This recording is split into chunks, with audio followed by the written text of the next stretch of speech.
I am, however, very pleased to introduce to you our panel for Innovating the CEO's Agenda, why we must collaborate and how to do it. So I introduce to you Mr. George Hemingway, Partner and Innovation Practice Lead at Stratalis Consulting. And I ask him in the panel to come up. Mr. George Hemingway will introduce to you the rest of his panel. We saw George yesterday, I think you will remember, to great effect with the talk on trust.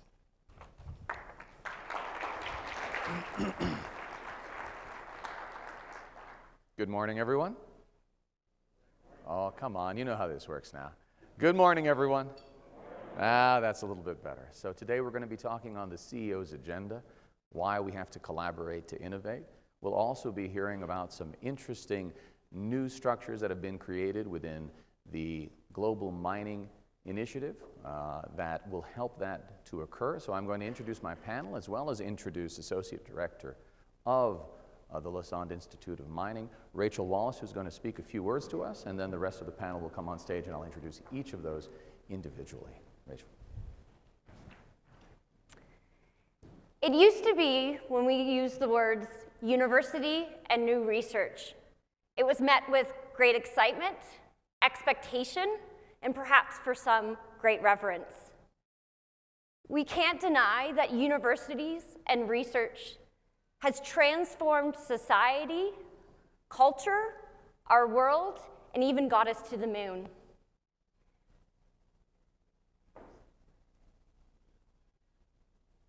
But there's developed a great disconnect between the words research and universities and companies and value. And for this industry, particularly in mining, some could argue there's been a great divide. So 18 months ago, we asked ourselves, how can we change this? How can we do this differently? We talked to CEOs and CTOs, to technical mine site leaders. We talked to industry experts and consultants, and we asked, what can we do differently? How can we do better? After hundreds of hours of conversations and listening, workshops and discussions, positing and questioning, and iteration upon iteration upon iteration, we developed the Global Mining Initiatives. But before we could go out to companies, before we could go out to industry, we had to turn to ourselves here at the university and say, how can we disrupt the way we do things? How can we do research differently? So what does research done differently look like? It's about going out into the world, regardless of your institution affiliation, regardless of your university, looking for non-traditional expertise to bring them together around problems, not directed and identified by researchers, but by companies themselves. It's about no one person, researcher, or company controlling the conversation, the direction, or the results. Global mining initiatives are built around industry-wide challenges. It's not about providing a strategic advantage to company A or company B. It's about tackling the challenges that address them for us all. It's water and people, social value and energy. It's about uniting the global brain trust. It's about focusing in on the root causes, not the symptoms. We're not talking about Band-Aid solutions here. We're looking for new knowledge discovery to unlock opportunities, mitigate risk, and propel this industry. So how do we do that? Global Mining Initiatives first connects. We connect companies, industry, with researchers in an integrated, open collaboration and open innovation ecosystem. We come together and we properly scope a problem. We call these catalyst projects. Our first catalyst project is around water and tailings.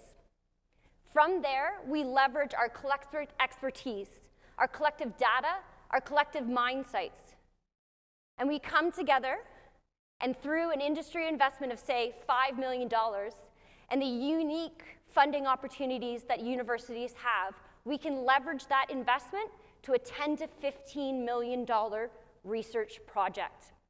And from there, that leads to real solutions with real value that is all based on that collective problem statement that companies, industries, and researchers develop together. And what has been our learning over the last 18 months? What has been the underpinning of it all is the understanding that we must collaborate to innovate. And I'm going to invite George Hemingway back up to the stage. You're in for a real treat and a real lively discussion, I'm hoping, about the idea of collaborating to innovate. Thank you very much. Thank you.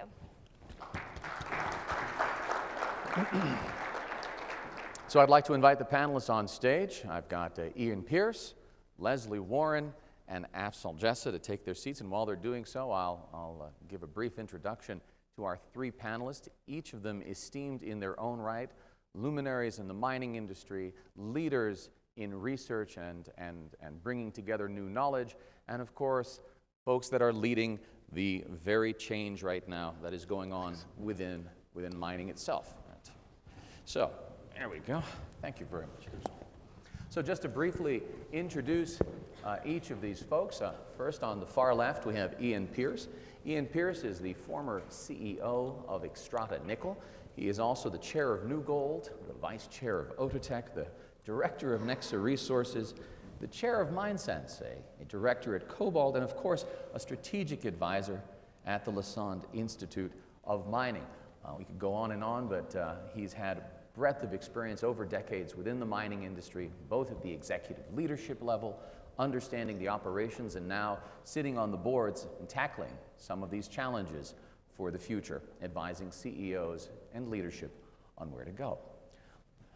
Next to Ian, we've got Professor Lesley Warren. Lesley is the director of the Lassonde Institute of Mining at the University of Toronto, and also the leader of the Global Mining Initiative Program. She is the Claudette McKay Lassonde Chair in Mineral Engineering, and is an esteemed researcher across multiple areas, focusing most on water and helping to lead that change across some of the greatest challenges facing the industry today.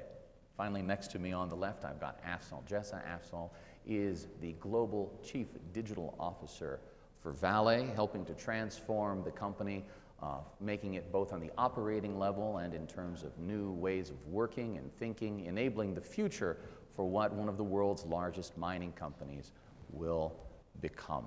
So with that, I'd like to, and I might as well introduce myself one more time. I'm George Hemingway.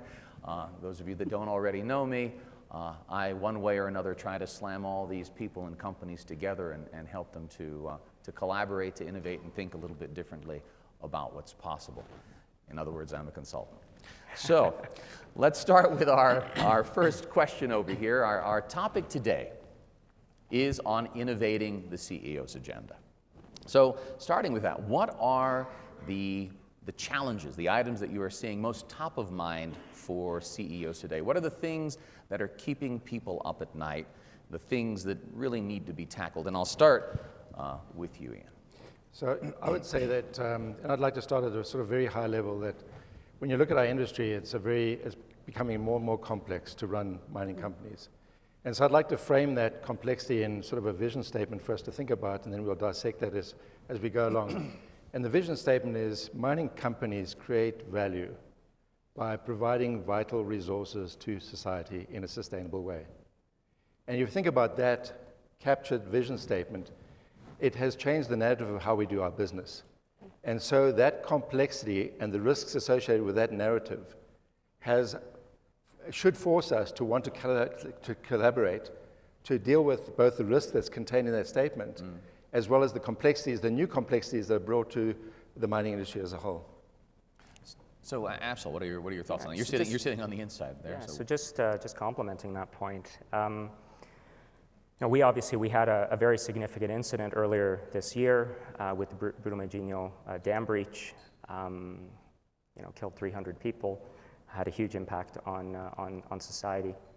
And that really caused us to, as an organization, to take a step back and reflect on our core values and ultimately what's, how it happened and how we need to reframe that agenda. And for us, just complementing that, it's fundamentally about changing the way we look at risk. Often in our industry, we manage risk or we mitigate risk. And I think we need to look more so at the consequences of those risks that exist in our business, assume that they will occur, and think about how we approach those risks in a very, very different way.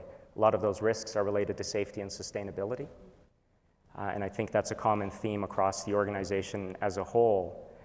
And sustainability is not just about environmental sustainability, but sustainability in the sense of the communities in which we work and creating a more sustainable and vibrant ecosystem for those environments.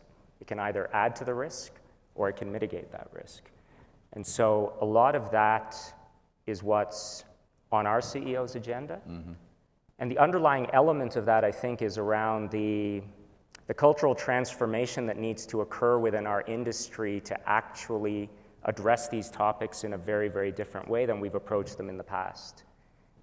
We need to break down the silos within our company. We need to increase the flow of information up and down the chain across the organization. But more importantly, we need to learn from others and have the humility to learn from others, because clearly we missed something in what happened.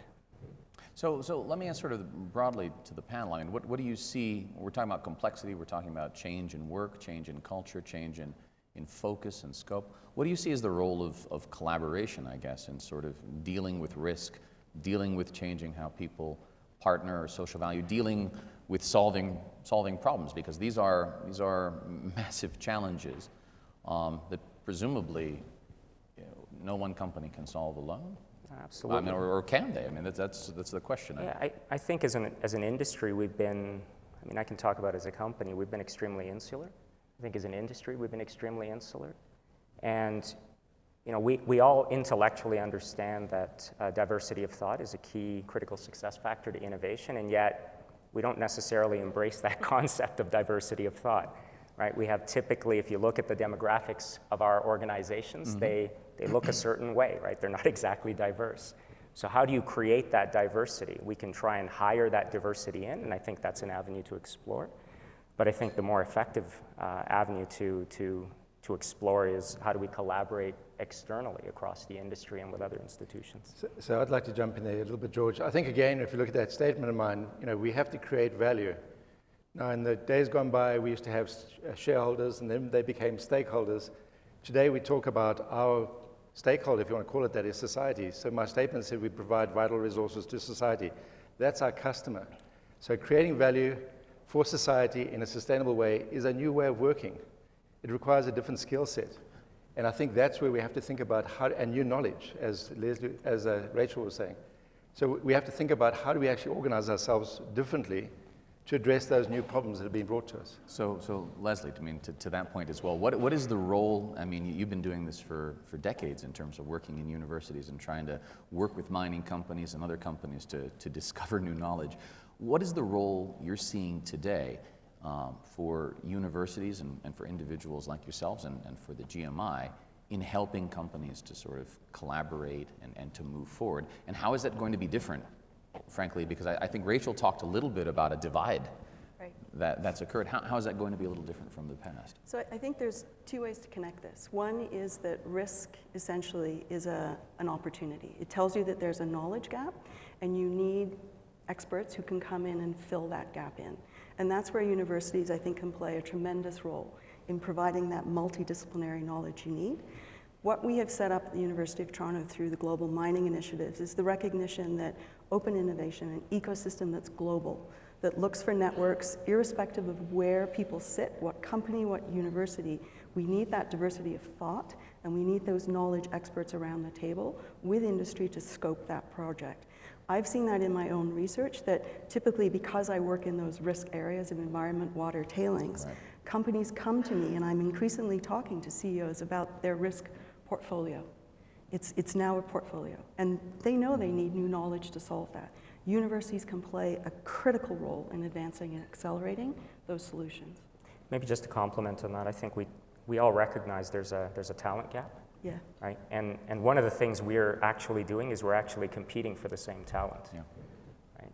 So I think having these institutions could help us to actually leverage the talent that exists, the shortage of talent that exists, and could allow us to accelerate some of that innovation. And I think yesterday, we talked a little bit about innovation, and so that people are being a bit fearful about going into territory that's unknown, which is risk. If you collaborate or you share amongst industry players as well, you can share that risk, so it's not so daunting that one company is taking on this massive task. So it's one is sourcing new knowledge by collaborating with institutions like the universities, but the other is by collaborating with each other and de-risking that, taking on that initiative, and you don't feel that burden on your own. Where a lot of mining companies have decided to go alone, and then when it fails, they then fearful of being innovative because they're worried about that failure. So an interesting question for you, Ian, and just being the ex-CEO of Extrata Nickel, right, and Vale being a large nickel player. I'm thinking about how would this work in practice, right? We have a common agenda, we have certain things, common problems we want to solve. What do you see as the keys of success to that collaboration at the CEO level? Well, I think I'd like to go sort of on collaboration in general and just say that I think it's about really understanding and putting together a problem statement that you can both agree on. I think once you've got agreement on the problem statement, then you can start working together and actually realizing that you've got to solve it together. And then you have to go about putting together the teams and the right skills to address that problem statement, ultimately also putting out there what your vision is for the result you're looking for from that problem statement. So, and that also means checking egos at the door, because again, we all know that a lot of leaders have some rather large egos, and it's about really trying to focus on the problem statement and the issue at hand, as opposed to what each individual agenda is driving. So just a curiosity question. I mean, I've been doing collaboration and open innovation and trying to bring mining companies together for over a decade. And so this isn't a new concept, and yet I think we've seen more stops than starts in the last 10 years. And I'm kind of wondering, is a cultural challenge in all of this. Part of the cultural challenge, I guess, before might have been that some people viewed certain things as competitively advantageous, and so they didn't want to work with others. And then other folks just couldn't, as you said, check their egos at the door. I'm wondering, how do you overcome, and again, I'm trying to solve a problem on the stage right now that hasn't been solved, right? Right, in fairness, but how do you think you overcome this internal cultural challenge of companies, massive companies, barely being able to work with internally, somehow finding a way to work with the outside world, and at the same time, I guess, also bringing in all these suppliers and consultants who have their own agendas, right? Any thoughts? I'm just So a couple perspectives, just sitting on both sides, right? Used to being a consultant before as well. I think it's easier said than done. It starts with real, open, transparent dialogue, really understanding and being willing to put your agenda and your goals clearly on the table, not only at an organizational level, but at a personal level. Right. And I've found that, again, easier said, extremely difficult to do.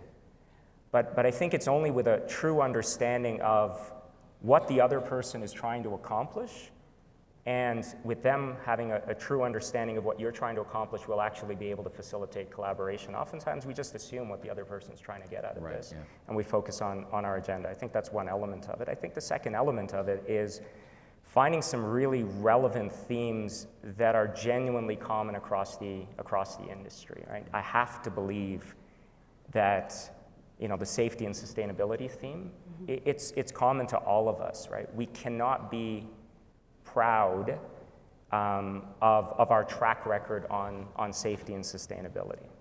Right? Someone commented yesterday we're a little defensive. I actually think we may not be defensive enough. So Lesley, we could talk a little bit about that transparency and laying things on the table. I've seen a wide range of opinions from mining companies on working with universities and working with even some of the you're Canadian, so you've got the Cs, all the CMEs, the semis, the CMICs, all these ones, and I've heard as much grumbling as anything else about transparency and getting things done. How do you how do you solve that? And from your point of view, how do you take away the perspective of give me $1 million and walk away, I'll give you something one day that does something? How do you create that kind of shared view across multiple players? So, and it's something that, Rachel alluded to. So Global Mining Initiatives recognizes that we must collaborate, and that starts with conversation. So the Catalyst projects focus on grand challenges across the industry. To Ian's point about shared risk, I think that brings people to the table. They recognize we need to solve this. We don't have a way to innovate current widgets. CME, CIMIC, they're all in the pre-commercialization stage. It's very difficult if you don't have something to essentially innovate that can be then commercialized. And that's where I think thinking about open ecosystem collaboration, we're saying we need new knowledge. We need new knowledge that's developed coordinated, integrated with universities and industry. And that shared risk and those grand challenges are the way we can start developing new models, which I think translate back in to the board offices. But I think the other thing to Afzal's point about talent development, if you talk to millennials and you talk about these areas of safety, social responsibility, environment, they are passionate about solving these. Right. And I think this is a way, not only do you solve your talent pipeline issue, you're also generating truly new innovative solutions that will change the face of this industry. And you're dealing with those risk factors that will increase your bottom line, will increase shareholders coming to the table. That open innovation and ecosystem approach is being used in all kinds of other sectors very, very successfully. And to the point about sort of holding IP, I've heard this said by other sort of sectors, look, 10% of something that's developed in open innovation ecosystem approaches is worth a hell of a lot more to me than 100% of something that doesn't work. Right. So this idea of new tools, and we must collaborate to generate solutions, I think is absolutely a powerful one. So I'll ask a tougher question. Can you think of any examples where this type of collaboration is happening and is working? So Afzal, I'll put you on the hot seat for a minute, or perhaps you want to. Maybe I can. Yeah, I'll start with one. I think it's a difficult question, and with us not being able to answer, it tells you a lot of things that there aren't a lot of examples out there. Certainly not visible examples. But the one that comes to mind is I've seen recently a company called Dundee Precious Metals, who have worked in a collaborative way, where they're working with a company called MineRP, and MineRP is creating this digital platform where you plug and play lots of tools. So your mine fleet management, your dispatch system, your resource reserve planning, everything is all integrated into this mine platform, and it spits out your mine plan and your dispatch plans on a daily basis.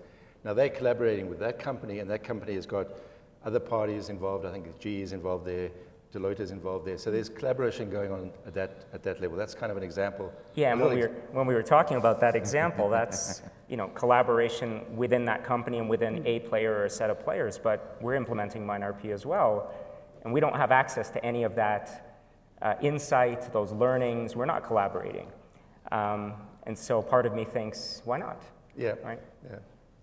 And it's an interesting thing. I think that it's a challenging question, because a lot of the collaboration that I've seen in the past has tended to be mining companies attempting to bring together suppliers or others around challenges on their own.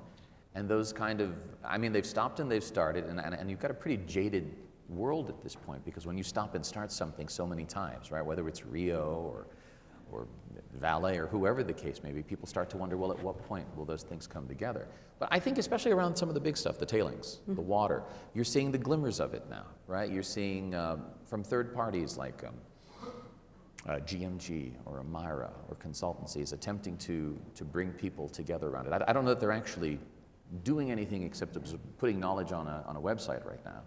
But do you see these sorts of things as being actionable, or do you think it's going to take, frankly, more? I think everyone's just trying to figure it out. I think the opportunity is there. No one can dispute that. I think the intent, the desire is there. Perhaps we haven't gotten to the stage where the will is sufficient to make it happen. Right. I think there's a lot of friction in the process, to be quite frank, whether it's the incentives, whether it's just quite frankly the level of effort to make the model work. I think those are fundamental reasons why we've had a lot of those stops. I think we are also talking about the concept of change, and there's always discussion around change management. And for me, in my sort of grey-haired life, I've learned that people change for only two things. One is pain, and the other one is knowledge. And so I think we would have the preferred route to use the knowledge one. Now, sometimes knowledge of an existing organization is going to take time to change. And so what you're seeing is this sort of inertia or lack of momentum to change, because we're on that journey of knowledge transfer, where I think collaboration can actually create a massive impetus to that change, because you're now getting that knowledge instantaneously. So you're not relying on using the same set of people and having to educate them and then go for change. What you're doing is you're introducing a catalyst into the system, and you're actually forcing change to happen more rapidly, because you're getting that knowledge base to move you forward from a different way. You can take your team along with you, but this, I think, is a way of getting knowledge in a much faster way. Yeah, and that's a great point. I think the examples that I've seen more enthusiasm around is actually working with perhaps organizations that aren't as jaded. They haven't necessarily had as much experience with those failures, whether it's the startup community. There's a lot that we can learn with those incubators, whether it's the academic community. I think there are models there that can work that we just need to be open to learning from. So speaking of what is a traditional culture, and speaking of something that I think you normally think of, you don't think of it as prone to cultural change. Universities aren't necessarily famous for being able to move quickly. Yep. And deliver practical solutions. So I'm curious, what do you see as a solution from your side to that challenge? Because mining companies will come and they'll say, we need you to move at speed, we need you to be practical. What are the things that need to change within universities to make that possible? So I think there's appetite and sort of a cultural shift that's already happening within universities. So a lot of universities, particularly in Canada, recognize we need to provide value to society, and obviously industry-partnered research is a critical piece of that. So this understanding that we have to essentially change how we do these models to be more of a startup, but essentially our capital, and we are in essentially the fourth technological age, and so data is your currency of innovation. And knowledge experts are the way you're going to get the right data, that multidisciplinary data. And so what we're looking at are new mechanisms to translate that. Working directly with industry means that you're looking at deliverables and timelines that make sense. Right. We're working with phenotypes like myself who have worked with industry for years, understand that imperative. And I'm going to guess deliverables and timelines aren't exactly the starting point for most professors? They're not. Okay. No, I know that. But there are many of us around the world who are doing this, and I often talk about this phenotype, and I'm in that sandbox myself. Right. We want those people around the table. We want the effective people, and I think this culture shift is happening whether the industry wants it to or not. Why not take advantage of opportunities rather than, as Ian always says, running into the wall? We have pathways to sort of essentially move around those walls and move forward. But I think as we worked on this program with the universities, I think there's a level of frustration because we take problems that we want to commercialize to universities, and that's the wrong place to take problems, because that's not where universities. And I think what we need to focus on is, if we're looking for new knowledge, if we're looking for that, as Liz was explaining, that gap in knowledge, we need to take those problems to university environments. That takes time, and we need to be patient and recognize that it's not going to happen tomorrow or the next day. That new knowledge takes some time. But as we heard yesterday from Tech's representative about using other mechanisms to finance commercialization or bringing technology to the fore. So yesterday Tech talked about an example where I'm on the board of MindSense, where that was an individual who had got a doctorate in sensing technology, and he decided to commercialize his idea. Right. And has been working on that for the last 5 years to commercialize that with private equity and using venture capital. So the old days, mining companies would say, we got to put money in ourselves. And when we go through these cycles, money dries up and money comes back in these sort of environments. So we have to think again about different models about how to actually bring about innovation. It's not just, we got to put the money forward. And in that example of using venture capital, governments put grants in and give money as well. So you're actually gearing your money. It's not just your cash. It's other people's cash that are developing innovation and technology. I think that's a great point, right? Because oftentimes we tend to take a one-size-fits-all approach to these things. Mm-hmm. And I think what you're bringing out is that the solutions need to be purpose-built, essentially, right? So there are different models of innovation that apply to different problem sets. And maybe a question for you, George. Mm-hmm. I mean, do you see any guidelines, frameworks for how to apply these various models, whether it's internal venture cap, whether it's other types of partnering with academia, whether it's collaboration across industry?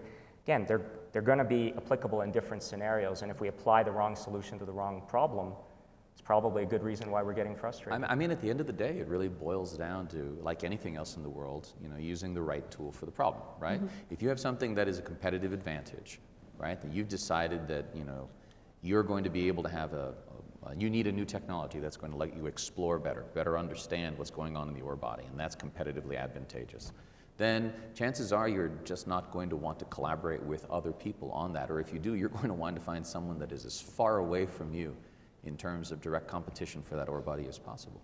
On the other hand, if you've got something like, tailings monitoring, right? Or understanding and attempting to predict, because I get in trouble every time I say that, static liquefaction or whatever the case may be. That might be the sort of thing where it really doesn't matter who's involved. You're gonna bring everyone around the table, and then the question is, how do you keep the noise down? And so you want to have a really clean problem statement. You want to have someone that helps you to structure that. So I think the problem is that we are always, and from a consulting point of view, and this is the fault in some consultancies, is that because you want to be part of the conversation, you focus on the bright and shiny, right? There's a reason why hackathons and internal venture labs and open innovation is sold in waves. It's because, oh, look, we've got something new. And so someone says, oh, a hackathon is great. Let's all do hackathons. And so you've got, folks like Unearthed who do a great job in doing what they do, being asked to be the solver of all problems. And that's not realistic. And so it really is trying to break things down into portfolio. You have a portfolio of stuff you need to deal with. Some of it you just go to a vendor, and others you've got to come together. And I think it's understanding those, which is sort of the value of why something like these programs matter, because they're not broadly focused. If you're attempting to solve problems that ought to be solved by one solution, I think you end up trying to use a hammer to make an omelet. And it just doesn't, I've tried. It's sort of difficult to get it to whisk. So another question here for you guys, if I may, is do you think collaboration is in fact a form of competitive advantage? Because at the end of the day, mining companies have not been great at collaborating. Do you think this is something that could actually, I know we've been talking about the opposite of competitive advantage here, but what I'm wondering is this maybe one of the things that differentiates who's going to be able to move quickly and not move quickly? Or does it belong in a very narrow bucket? So let me start off. I think there are three sort of elephants in the room that we have to solve as an industry. Okay. Forget about competitive advantage. Energy, people, and water.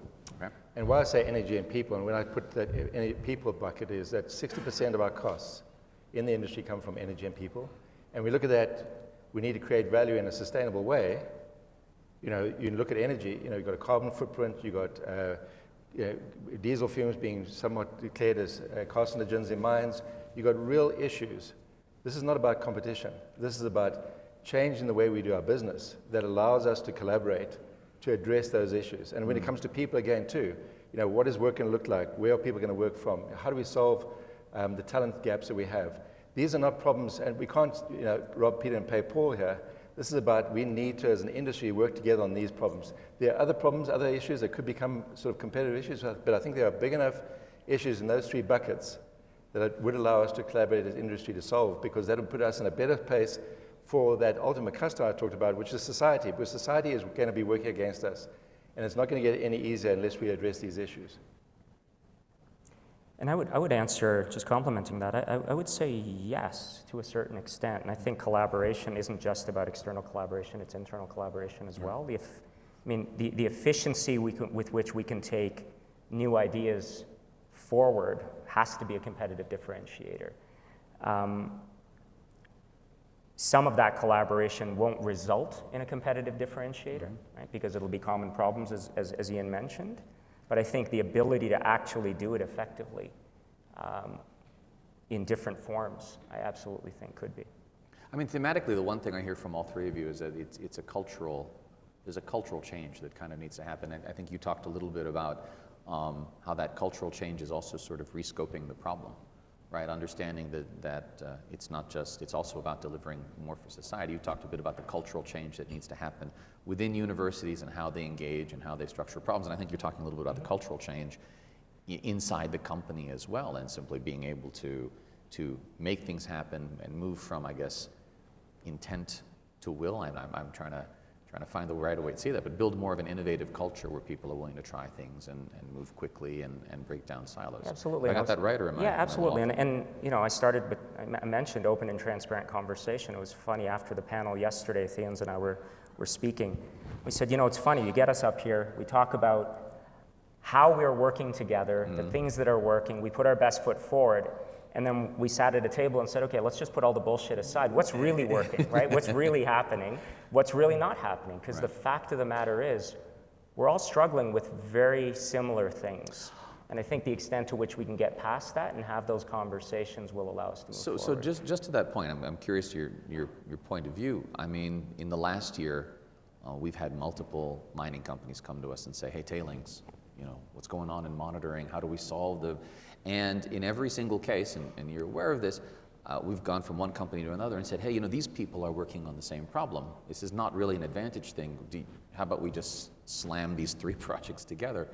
And not in a single case has a mining company actually said more than, yeah, that sounds like a good idea, gone ahead and done it, and picked up the phone. Why do you think that's the case? And not that I mind, understand, because 3 projects is better than 1, but I'm trying to figure out why that doesn't happen. Yeah, you know, I think there's a lot of work to get our internal house in order. We gotta clean things up, and I would say it depends on who you're talking to. So if you're talking to C-suite, I think they're often very disconnected from site and frontline. So a lot of the research that I do is with multiple companies, because it's being driven by essentially the people who are on the ground, don't have the tools, don't have the solutions, and have to worry about performance and compliance. There's a disconnect, as much between, I think, universities and industry, between what's happening in the case of Toronto at Bay Street and what's happening at site. And I think this kind of cultural transformation, getting at the root causes of this lack of connection, is important. Conversations have started. I've seen a shift from last year to this year. The conversation has flipped from let's talk about innovation to let's talk about trust, which is the first part of starting to build those relationships. We're all super good at over-communicating, not so good at listening. And I think that those conversations need to have time to percolate and to develop. And George, I think this is why, you know, I like the idea of this incubator process that the universities come up with, because that's like neutral territory. So you can get the people in neutral territory, you're going to get together, you're going to actually frame the problem together. You're going to have a common problem, and then you're going to give it to an organization that's expert in solving problems and finding new knowledge and leaving it there with them to do that work. And I think it's having that area where you can feel, you know, secure to have that open conversation. I'll take a very simple example, cybersecurity. Yeah. Right? It's a critical issue in our industry, and yet you can get CTOs together and they don't want to have that honest conversation about what's really happening in their organization. So I think an environment to facilitate that discussion, I think, is critical. I think it is. So let me ask you this. I mean, everything that we've talked about today, whether it's cybersecurity or water or energy or GHGs, I mean, with the exception, I think, of tailings dams, which are a mining oil sands type of thing, there's nothing that's actually been talked about that is actually specific to mining. What I mean is the mining specific problems exist, the nuances, but cybersecurity is an issue across industries. Energy is an issue across industries. Greenhouse gas emissions, I mean, the mining company is just a bit, a little slice of what's going on when you deal with steel or you deal with shipping. I mean, it's all one big chain. So to what end is maybe part of the challenge of fact that it's all just mining companies try to doing this in mining? I mean, might there not be a bigger opportunity here to say, well, this isn't a mining problem, let's try and bring non-mining players into it? Has anyone tried that? Is that even a worthwhile idea? Kill me on the stage if you like. No, it's all right. no, I didn't prep you guys for this one, so I've learned that history is an important thing to understand, and so mining has got an incredible legacy in history, where a lot of times we'll say, I got to work in oil and gas, and then I was working in mining, and when I came back to mining with oil and gas examples of how we should learn. No, that's oil and gas. We don't do that in mining. So there's this barrier to wanting to learn from others because we are so different and we always do things so differently. Right. But to your point, if we just open our minds, and that goes back to my point, is we have to change the organization structurally. So we have to bring diversity in. And again, we only bring that diversity in by changing the organization itself, by bringing people in, or we change the way we do things with collaboration. And that's another way of injecting a new way of thinking by doing that collaboration. I would add, it's not just bringing diversity in. The system has to culturally change to support that diversity. You have to move from we've got X women or X minorities to actually they are fully integrated, supported, and respected members of your team.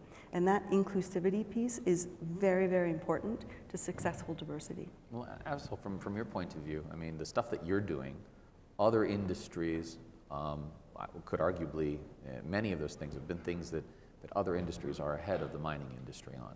So to what degree, do you look to mining suppliers and other mining companies as your beacon? And to what degree are you actually able to slam other stuff together? And how valuable is it? I mean, no, it is absolutely. I have to believe it's valuable, but I hit the same roadblocks that Ian described, even at a personal level. Right. It's amazing. I've been at Vale for 12 years, and I still walk onto the mine site and have to establish my credibility day in and day out because I don't fit the profile, fit the mold of the typical miner. And it's amazing. I'll bring up examples from ag, from oil and gas, even from high tech, and people look at me, but we're in mining. Those things aren't relevant to us. So I agree. We need to open our minds to different ways of evaluating the problems and solving those problems. And it's funny because you see it, even within an individual mining company. You bring a technology or an idea to mine A, and someone says, yes, but that mine is nothing like mine. Absolutely. And so I can imagine it would be difficult having that conversation between mining companies and then doing it between a mining company and an automotive company. And an automotive company and, a CPG, and trying to get them all in the room because you all face the same issue with, energy or water. But I think it's about exposing ourselves to things. So we need to create innovation or to get people encouraged to have innovation. We need to actually start to have exposure.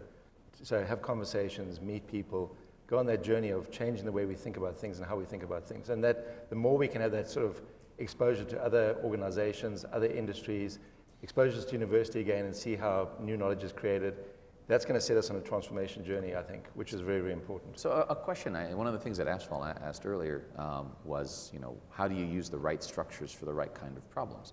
And so I'm wondering, Lesley, from your point of view, we talked about different types of structure, and we talked about commercialization versus non-commercialization, and where exactly does something like GMI and the type of work that you guys are doing fit in the whole system stuff, right? Because someone sets a vision of the future. Yep. Right, and some of the things you buy off the shelf, and some of the things you can't, and some of the things have to be developed. And where exactly does what you do fit in this pipeline?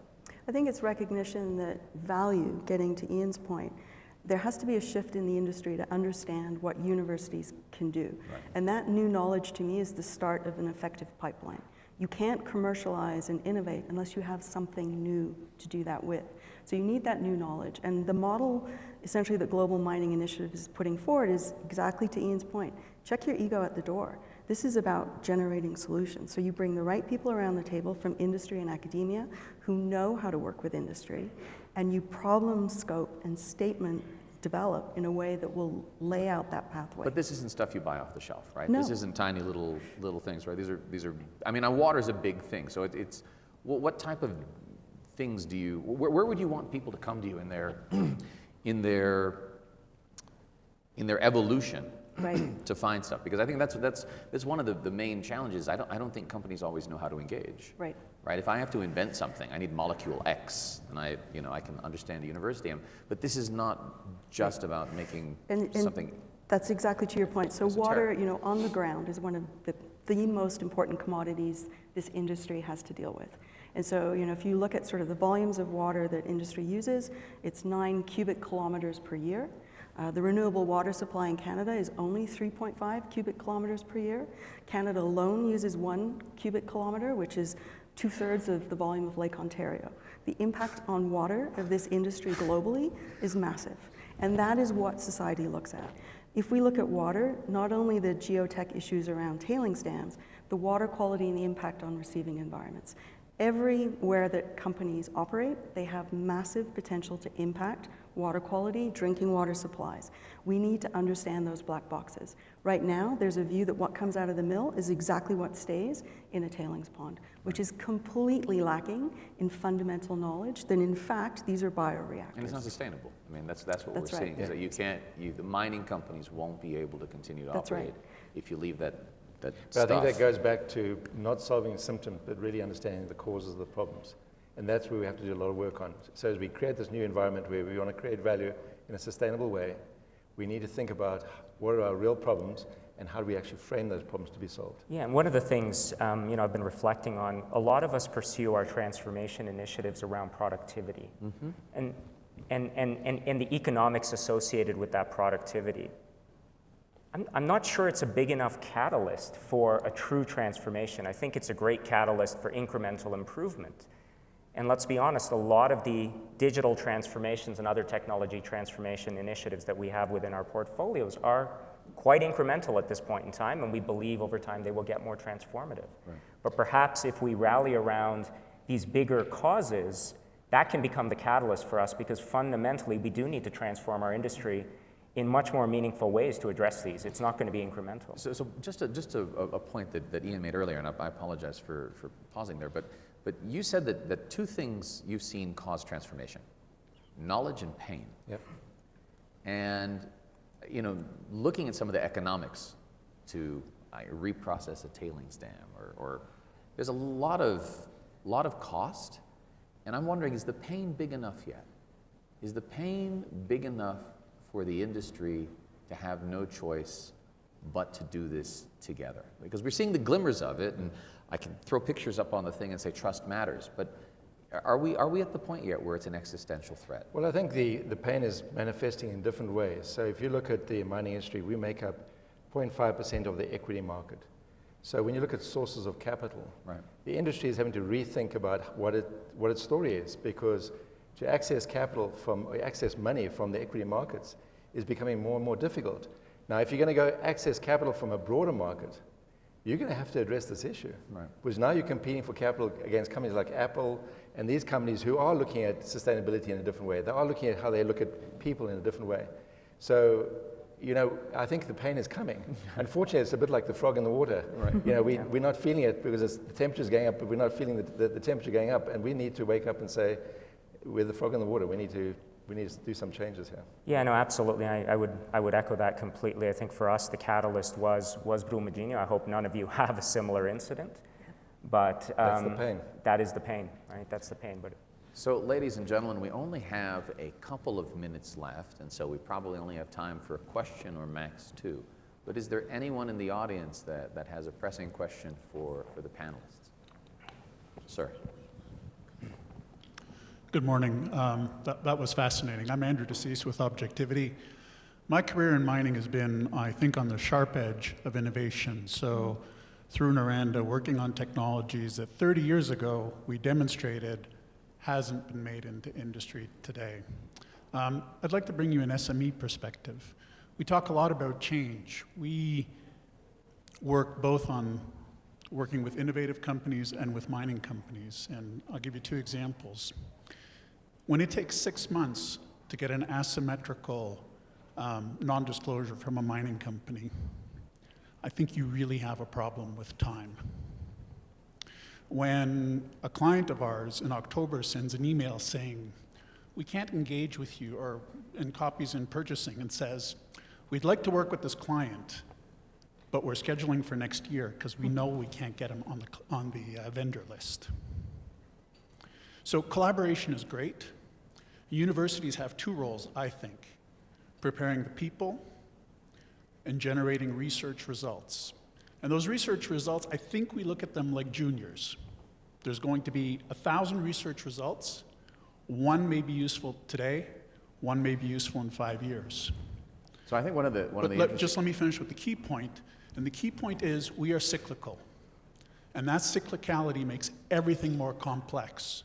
And the speed of innovation advancement outside of mining means that if you can't get it in this cycle, everything that you've spent preparing to bring in technology A will vanish because A will become A prime, A double prime, or Z by the time the next cycle comes up. So I mean, we've seen that. It's an interesting point. We've seen that a couple of times before, that in cycles, right, when the down cycle happens, innovation projects get killed and collaboration projects die alongside them for lack of, the mother's milk of innovation, which is usually money. So what do you think is going to be different? It's a big question, if anything, because we are at the cusp potentially. Well, I think the industry has become very short-term focused and have lost the sense of that long life of mine planning cycle. So I think we need to go back to strategic intent as an industry, understand what our strategic intent is, which drives those big pictures. So if we're going to be around for 20, 30 years, I worked in Escondida in the 90s, they were talking about taking water out of the sea and bringing it up to Escondida, and we said, no way, it's never going to happen. Well, guess what happened? If we had actually been thoughtful and had started working on that problem then, we wouldn't be implementing and then innovating. What we'd be doing is innovating and then implementing. So we get caught by those cycles. So we need to be focused long term. We need to run our businesses that we're robust through the cycle. To go through this feast and famine is not the way to run a business. So you have to run the business strategically, you have to run it through the cycle. And the second thing is you don't have to actually fund everything yourself. There are mechanisms to fund innovation outside of our industry. And as I said, the example of MindSense, they've gained tens of millions of dollars to develop technology for this industry and not cost the industry 1 cent. And I think that would build on the collaboration opportunity, right? Because during those famine cycles, yeah, we all need to tighten our belts, but perhaps collectively, we can still find opportunities to fund those more meaningful innovations. And the things that you're working on are things that, frankly, are going to survive a cycle because they're so existential, right? That's exactly right. I mean, the reality is if your model cannot predict impact, your model is not very good. So we know that we need to improve those. But I think I would also say, and I think these are really important points, any of these ideas about how do we build an open innovation ecosystem are all built essentially on adaptability. And as you identify these challenges, how do we then work around them? There is no question that there's many structural impediments and they need to be changed. But that, I think, gets back to this idea of a cultural shift. There has to be a top-down shift in viewpoint of what is truly value to the industry and how are we going to maximize that. All right, so I want to thank Rachel, Ian, Lesley, and Afzal and yourselves for this wonderful panel. Thank you, folks. Thank you.